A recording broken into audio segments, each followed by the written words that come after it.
இந்த ஆதிதிராவிட சமுதாயத்தினரும் நம்ம schedule cost சொல்றோம் இல்லையா, இந்த ஆதிதிராவிடரும் இல்ல ஷெட்யூல் டிரைப்ஸோ தன்னை மேம்படுத்திக்கிட்டா இந்த அமைப்புல இருந்து அவங்க விடுவிக்கப்படுறாங்க. ஒண்ணு. இன்னொன்னு, அவங்க சொல்லுற காரணம் இந்த மேம்பாட்டுக்கு sub classification of SC/ST what it means. இங்க இருக்கக்கூடிய இன்னும் பிரிவினை இந்த நீங்களே வந்து அமைப்பு தான். You are scheduled caste. There is no state base. நீங்க தனி மனித ஒரு ரெட்டி அப்படின்னு சொல்லக்கூடிய ஒரு மாப்பி. ஒவ்வொருத்தரும் ஒவ்வொரு ஜாதி, கோட்டி ஒரு ஜாதி, மகர் ஒரு ஜாதி, ஆதிதிராவிடர் ஒரு ஜாதி, பல்லர் ஒரு ஜாதி, அருந்ததி ஒரு ஜாதி, இத்தனையுமே you are amalgamated.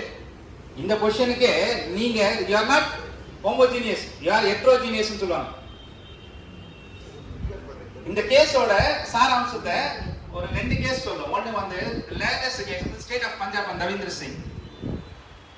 இந்த கேஸ்ல தான் சொன்னாங்க there should be a creamy layer to the scheduled caste and scheduled tribes. Why? Because some of the origins are taken with the birth.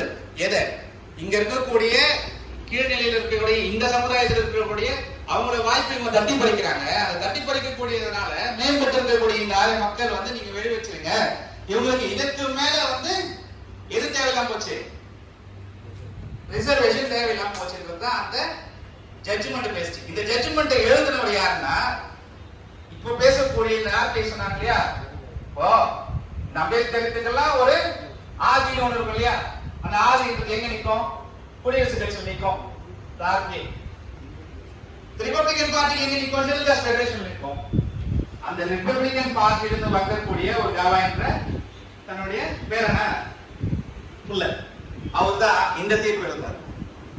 என்ன எழுதினாருன்னா, இல்ல இது சரிப்படும் தானே 5 பேர் கொண்ட குழுல ஒருத்தரா ஆமோதிக்கிறார். எதுக்கு?